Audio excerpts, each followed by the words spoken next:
akan berbincang jauh tentang persoalan bagaimana potensi-potensi baik itu budaya, ekonomi, dan keunikan yang ada di Padukuhan Bobo. Kok dinamakan Bobo itu mungkin ada yang cerita seperti apa gitu ya Pak Didi. Mas Cahyo. Baik, terima kasih Pak Didi. Ini sedikit gambaran bahwa kami di Padukuhan Bobo ini terletak di Jalan Parangtritis kilometer 15. Padukuhan Bobo, Kelurahan Patalan, Kecamatan Kapanewon Jedes dan Kabupaten Bantul.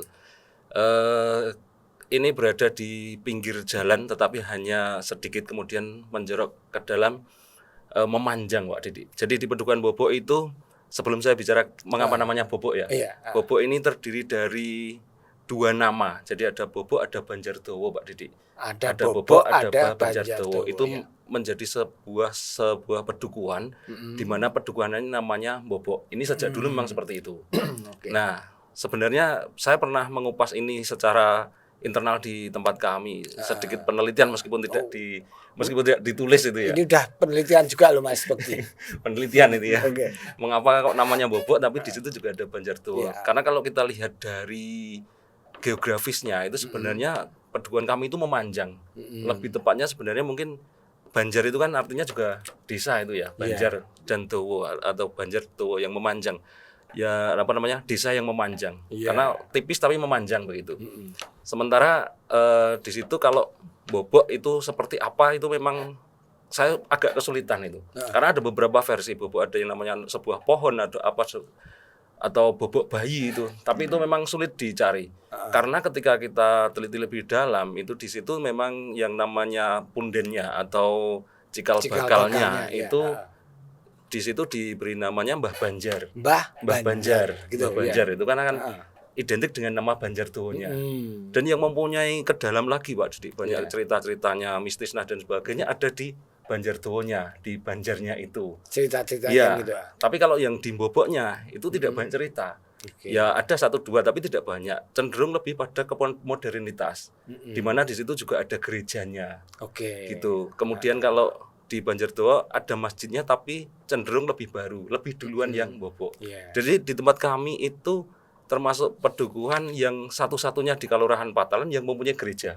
Satu-satunya kelurahan, satu-satunya pedukuhan yang mempunyai gerejanya. Itu dan gerejanya tua. Gereja Kristen di situ ya, GKJ, Gereja Kristen Jawa. Berarti yang di Wetan Kelurahan Patalan ya. Paling ujung utara itu ada gereja. Kemudian masjid kita punya 2. Gitu. Di mana kami kerukunannya terhadap muslim non muslim sangat harmonis sekali Pak Didi. Jadi ketika ada acara apa yang di tempatnya teman-teman yang Nasrani, itu juga kadang-kadang remaja masjid membantu di sana. Begitu juga sebaliknya. Kadang sawalan itu juga ada yang diundang dari teman-teman yang Nasrani. Itu sedikit geografisnya. Kalau dari kebudayaannya dari awal dulu sampai sekarang unsur keseniannya yang mempunyai kesenian rakyat. Dulunya ada jadilan, ada apa, itu ada di Banjardowonya. Kalau di Bobo itu sampai sekarang belum teridentifikasi kalau sampai kejadilan sampai apa. Cuman sekarang tumbuh baru teater gitu.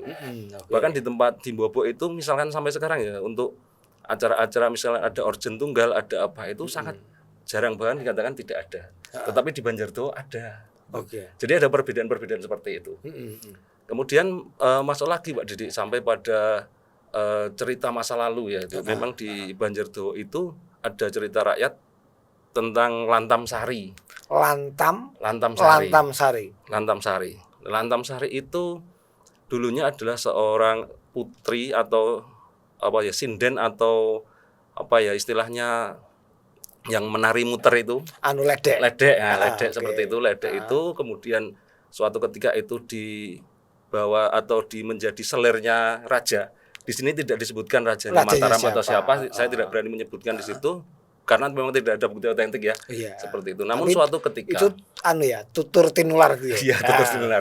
Termasuk folklore juga ya. Ya ini seperti itu. Kemudian suatu ketika ledek tadi itu sakit sampai pada meninggal dunia. Di dusun Banjardowo itu. Di keraton. Oh, di keratonnya, ya, tidak di situ. Di keratonnya meninggal dunia, kemudian warga itu diminta untuk mengambil, merawatnya karena sudah meninggal dunia. Warga tidak mau. Akhirnya dari keraton itu mengeluarkan entah kutukan entah apa, ipat-ipat atau apa bahasanya, bahwa nanti warga pokoknya sampai 7 turunan tidak bisa pakai sepatu. Gitu. Itu artinya tidak bisa pakai sepatu. Iya. Itu artinya tidak bisa mempunyai jabatan, tidak bisa mempunyai simbol derajat dan sebagainya. Dan itu ketika kita teliti memang di daerah yang sekitar situ itu sampai 7 turunan ketika dia mau menjadi Nyun Sewu, misalnya jadi PNS atau jadi TNI Polri, harus keluar dulu Pak Didi. Keluar daerah dulu, baru bisa jadi, baru balik lagi ke situ. Itu berlaku bagi masyarakat Banjardoro atau keturunannya? Itu Nyai Lantamsari di situ tidak ada keturunan. Tidak ada keturunan dan sebenarnya Lantamsari itu bukan asli dari Banjardowo. Di situ dulunya mungkin bahasa sekarang ngontrak atau apa ya. Kemudian neneko ya. Neneko itu ya. Kemudian dia terjadi seperti itu dan meninggal dunia. Tapi tetap warga yang menjadi dampaknya. Gitu. Sampai 7 turunan dan itu ketika kita lihat sekarang udah habis. Sudah sekitar dekade yang kemarin lah istilahnya. Tapi cerita itu masih tertanam di masyarakat. Masih tertanam di masyarakat pada kaula tua. Kaula tua. Kaula tua bahasanya ya sesepuh lah itu masih ada, masih mengakui seperti itu. Dampaknya Pak Didi yang perlu kita garis bawahi kan sekarang dampaknya.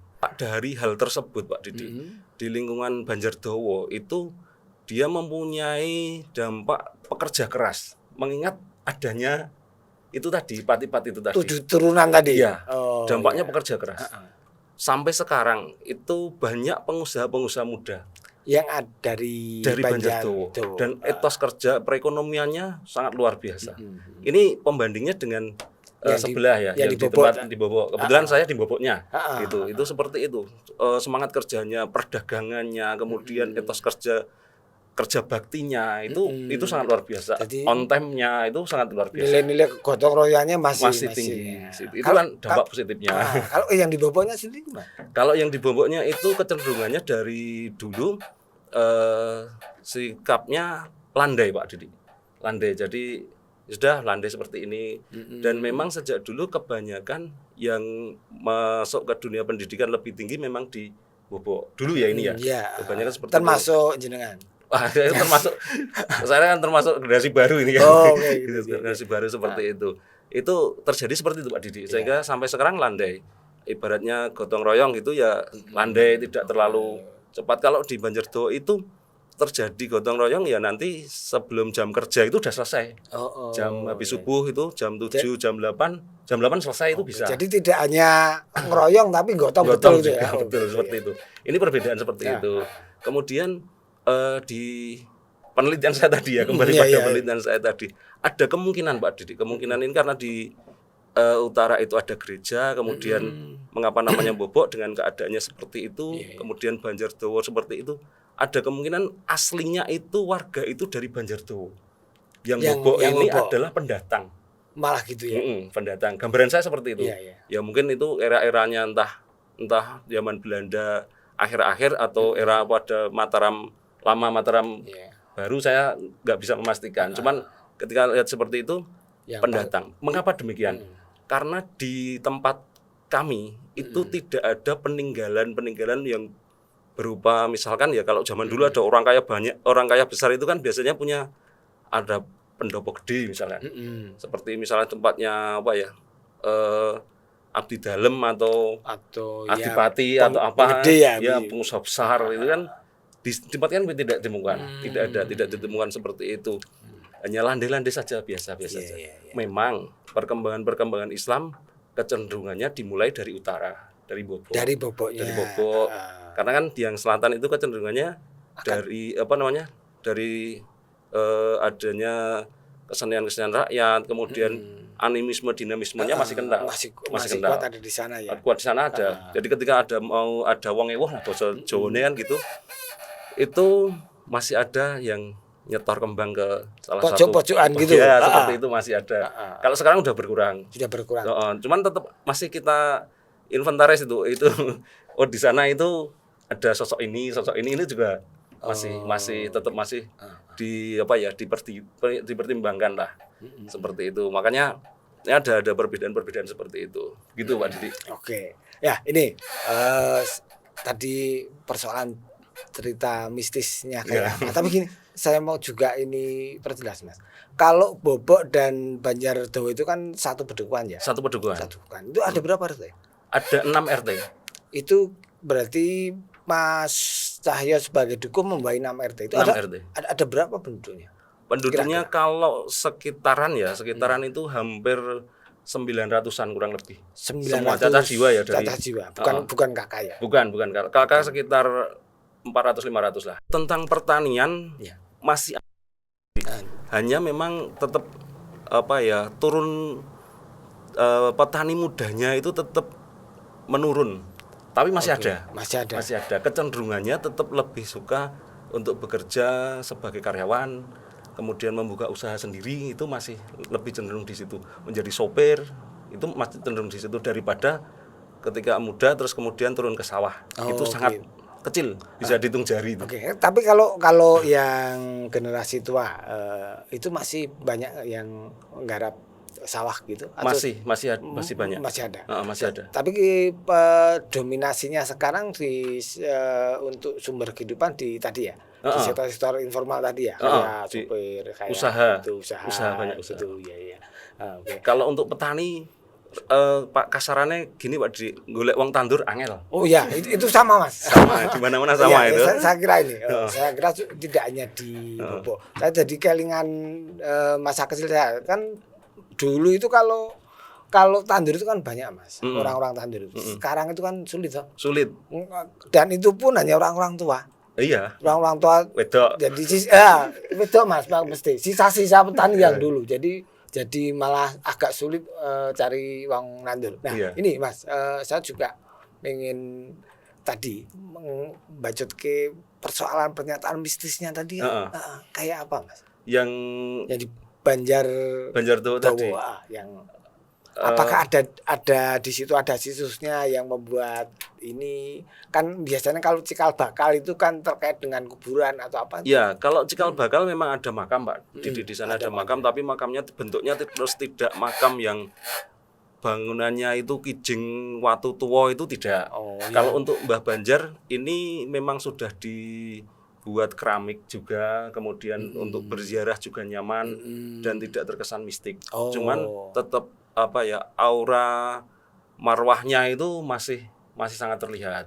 Dan masih sering dikunjungi oleh warga sesekali untuk entah setiap Kamis sore atau apa, itu masih banyak yang tetap ziarah ke sana. Bahkan ketika akan ada hajat misalnya ngirim leluhur atau apa, tetap itu dicantumkan Mbah Banjar. Sebagian besar ya, tapi tidak semua. Sebagian besar menyantumkan. Jadi kayaknya kalau kita seringkali itu loh gendurenan itu. Seringkali kan kita selalu menyebut cikal bakal. Berarti itu juga masih tradisi kayak masih disebut ya. Masih disebut. Tapi itu kalau menurut Mas Cahyo lah, apakah anak-anak sekarang itu juga ngeh terhadap cikal bakal? Ini pengamatan Mas Cahyo. Kalau menurut saya kebanyakan mereka belum mempelajari hal tersebut. Jadi sudah abai gitu? Abai. Bahkan kadang nggak tahu ketika saya bercerita itu, ono toh kok yang ini. Ya ini keadaannya memang ada sebenarnya. Tapi sedikit banyak kadang-kadang kita kasihkan cerita itu. Biar paling tidak kedepannya itu mereka, adik-adik kita itu juga mengetahui kalau ada hal seperti itu.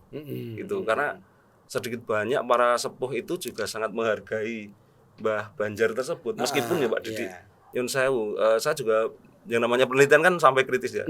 Janjane turunnya sendi. Turunnya Mbah Banjar itu yang mana, ada enggak itu ya. Sampai pada janjane Mbah Banjar itu apakah sesepuh yang disepuhkan benar dari situ atau orang yang pertama atau orang yang meninggal pertama. Itu kan sulit tuh ini. Kalau menurut penelitian jenengan Mas, kira-kira Mbah Banjar itu generasi keberapa kalau dihitung dari Mas Cahyo? Jauh sekali itu. Jauh sekali. Artinya mungkin di era Mataram atau di era mana? Mungkin bisa jadi. Mungkin di era Mataram. Karena dari sekian banyak sesepuh kemudian tak tanya itu juga ketika menyantumkan mbah-mbah itu juga nggak sampai ke Mbah Banjar. Ya kan kalau misalkan itu masih ada turunnya kan ingat paling nggak ada satu dua yang mengingat. Cuman beliau-beliau itu kadang bisa menemui lewat mimpi, lewat apa itu memang masih ada yang seperti itu. Bahkan ada yang Nyun Sewu bertirakat di tempatnya, di makamnya Mbah Banjar, sampai tidur di sana itu masih ada. Oke, gini Mas, saya juga pengen lanjut ke persoalan-persoalan yang kayak tadi ya, dan biar juga anak-anak muda juga melihat seperti itu. Tapi ini Mas Bekti sudah harus jeda dulu ya.